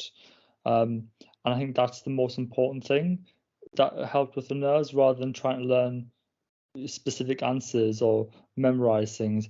You need to just get quite good at formulating thoughts on the spot, thinking about answers to things on the spot, knowing that it doesn't have to be perfect, knowing that you can go back and change your answer a few minutes later and say, oh, I've just said that, let me go back and just correct myself or add this. Like the interviewers, at least my experience was that the interviewers genuinely wanted the best from you during the interview, and allowed you to go and change things, and would maybe like coax a little bit more out of you, rather than this like harsh experience where you had to get it right on the first time. And one other thing as well is, I just the whole time remembered that like the interviewers maybe felt nervous themselves about doing the interview, and that they're gonna log off Teams or whatever afterwards, and they're just normal people as well, rather than these these psychologists that we all want to be. I found some basic strategies helpful. Like before I answered every question, I would take a sip of my water. I even made a joke of it in one interview. I even said, like, I'm not even thirsty, I'm just pausing, so I can get out my thoughts. And actually, for some questions as well, where I didn't know the answer straight away, rather than just spewing something out, I said, oh, just let me think about this a second. And you haven't got all day, but you've probably got more time than you think. You can pause for 20 seconds, 10 seconds, easy, So yeah, and I just really took my time. And like Joe said as well, there were a couple of times I said, oh, can I add something to that question that you asked a few minutes ago? And they never said no, so I think I just use strategies like that. I did. I think for me, I found it helpful not to be trying to give a perfect answer. A lot of the ways I answer the questions are like, oh, I'm thinking about this, and this. I'm going to go more into detail on the second one. I was trying to do my thought process out loud, so that I wasn't kind of, what words do I use? What tone do I use? How do I how do I put this sentence together? And I think that took a lot of pressure off, because if you're just kind of saying it as you think it, you can correct yourself as you go. It opens that space up a lot more to feel comfortable doing that, or it did for me. I think something else that I know I'm not the only one that's done it, but asking, can you write it down again? Like Matt was saying with the water, it just gives you a minute to kind of pause and kind of people process things differently. So maybe when a question is asked verbally, it doesn't quite hit the mark. So for me, writing it down and actually having that second to kind of think it through really helped. And actually, you can kind of, I would kind of quickly bullet point 3 things that maybe I'd want to say, so I can actually look back at my paper. And because I would find myself kind of, if I just tried to answer it, I'd forget maybe what some of the initial thoughts were. So being able to do that, I don't know if every course kind of lets you do that, but I know that a lot of them do, and hopefully they're becoming more kind of open to doing that as well. The other thing that I done, I think, again, similar to what others have said, just kind of reminded myself that it's just a conversation at the end of the day. And, you know, those people really want to just hear about like who you are, why you want to be there, and even things like when they're asking about, you know, a clinical situation, like they really want to hear about a piece of work that you've done, and kind of, yeah, I suppose just simplifying it to what, you know, that kind of the base of what it is, I think helped my nerves a bit. I would just echo that writing things down really does give you that space if you are able to. And also, it's okay to not know things. Like the whole point of training is to go on and learn things. They don't expect you to be perfect.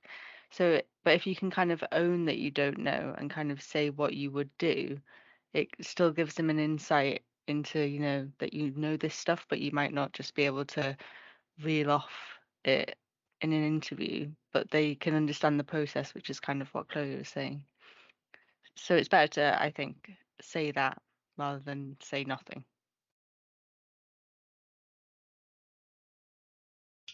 Katie mentioned another question about whether, you know, call it working class or low socioeconomic status. In the application, working class is 13 characters and low socioeconomic status is 24 characters. So, you know, I use I use working class, but I suppose in interview, you know, saying working class adds something in addition to just low socioeconomic status. Low socioeconomic status refers generally to you know, income and where you are in that kind of you know, what percentile you're in society, and there's no clear boundary between the classes. Whereas class for me includes other things like culture and values, you know. So I identify as being from the underclass because, you know, I've experienced homelessness and a lot of my family are criminals and, you know, the real sort of bottom of society.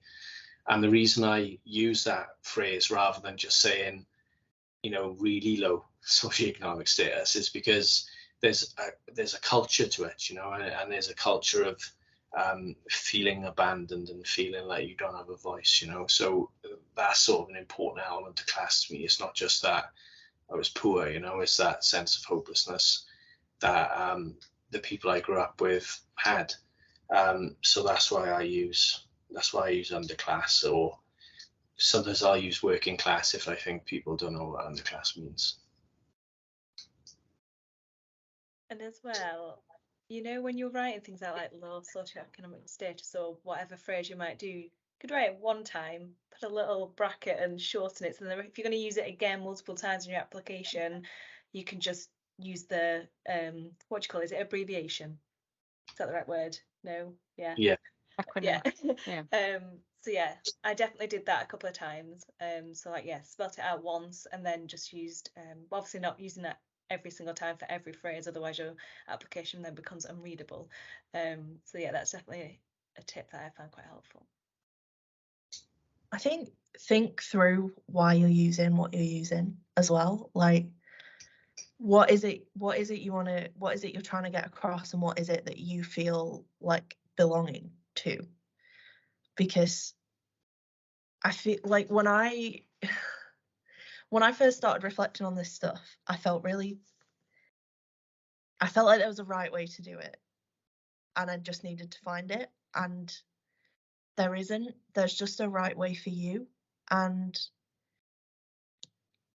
if there's, I think working class always felt like a casual way of saying it to me when I first started thinking about it, and I felt like I shouldn't write it like that on an application, or I shouldn't say it like that in an interview, because that wasn't the like psychology word for it. That wasn't what you'd see in research.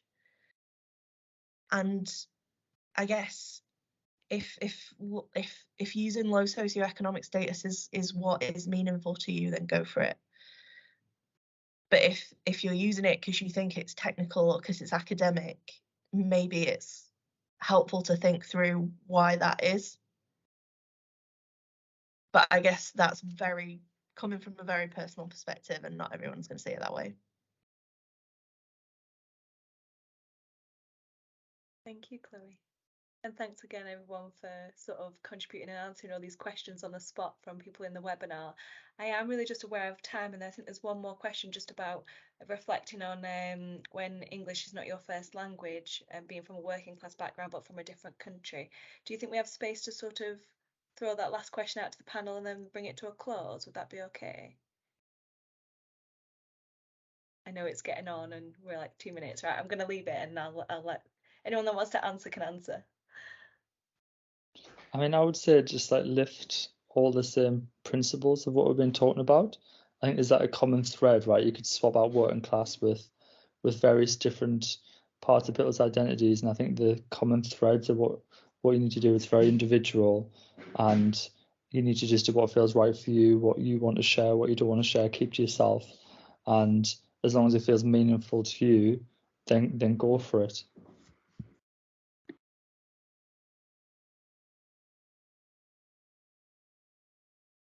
Okay. So I wonder if it's worth bringing it to a bit of a close, and thank you very much for sort of all the questions and all the reflections that everyone's provided, and I hope people attending the webinar found it really helpful. I haven't planned to do the closing bit, so I'm actually just going to like pass that over to Liz. In my smooth Okay, way that I thanks. just did that. I just received it Yeah. from you. You're welcome. I just want to say thanks to everyone who's given up their time to come to the webinar, and I really hope that people have found it helpful. We will be uploading it onto YouTube in case anyone wants to go back and just watch it again, because everything people have said has just been, yeah, really insightful and invaluable.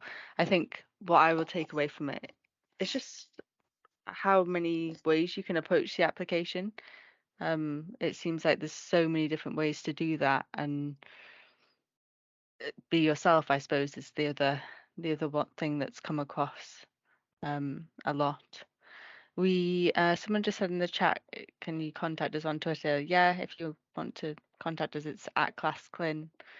Or you can come and join the monthly meeting. Which, yeah, there's like a link on there. Otherwise, I think, oh, someone's accidentally shared their screen. That's kind of the end of the webinar, and yeah, thank you everyone for coming. Yeah, so there's a monthly meeting. You can find it on our Twitter page. That's where all the links are.